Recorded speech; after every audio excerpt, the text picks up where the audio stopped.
Brewers hosting the Reds, and the Reds are plus 130, and the Brewers are minus 155 on the money line. The over-under is 8 runs.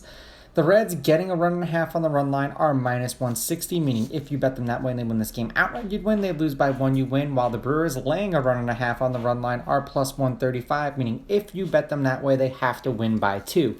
Abbott has pitched 3 times against the Brewers this year. 6 shutout innings. They won that game 2-0. He struck out 6. 4 1/3, 6 runs, 6 earned. They lost that game 7-3. He struck out 6.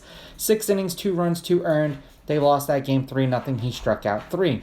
The Reds are 7-2 as a team in his 9 appearances. He's averaging 6 innings pitched and 6.3 strikeouts per game in no games. So keep an eye out for him on the K line, or will there be a strikeout in this inning? For Burns, he's pitched against the Reds 3 times this year. 6 innings, 3 runs, 3 earned. They won 5-4 in 11 innings in Cincinnati. He struck out 7. 6 innings, 2 runs, 2 earned. They won that game 7-3. He struck out 6. That was in Milwaukee. 6 shutout innings. They won that game 1-0 in Cincinnati, and he struck out 13 batters in that game.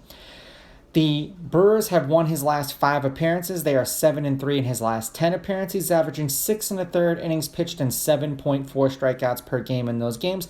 So another guy, keep an eye out for on the K line. And will there be a strikeout in this inning? The Cy Young Award winning pitcher is starting to look like the Cy Young Award winning pitcher. Head to head, the road team is 6-4. The Brewers have just owned the Reds. They are 8-2 against them in their last 10. They're on a 5-game winning streak against them. The favorite is 6-4 on the money line. However, the underdog getting a run and a half on the run line is 7-3. There have been 4 one-run games in their last 10 meetings. The last 2 games that they've played against each other, and 4 out of their last 5 games were one-run games. The under has hit in their last 5 games, and the under is 7-3 in their last 10. The under 8 is 7-3 in their last 10. Today was a one-run game where the Brewers came back to win 3-2. The game before that, they won 4-3. The game before that, they won 3-0. The game before that, they won 1-0. The game before that, they won 1-0. To think that they shut out the Reds for 27 consecutive innings is just impressive nonetheless, regardless, because any team professionally, that's quite a feat. Now, for the Reds, they're 5-5 in their last 10. They are 5-1 in their last 6, 4-1 in their last 5, or 3-1 in their last 4. They swept the D-backs 9-6, 4-2, and 7-3, and then lost today to the Brewers 3-2. For the Brewers, they are 2-2 in their last 4, 7-3 in their last 10. They lost to the Braves 6-4, then beat the Braves 4-3, then lost to the Braves 4-2, and then beat the Reds 3-2.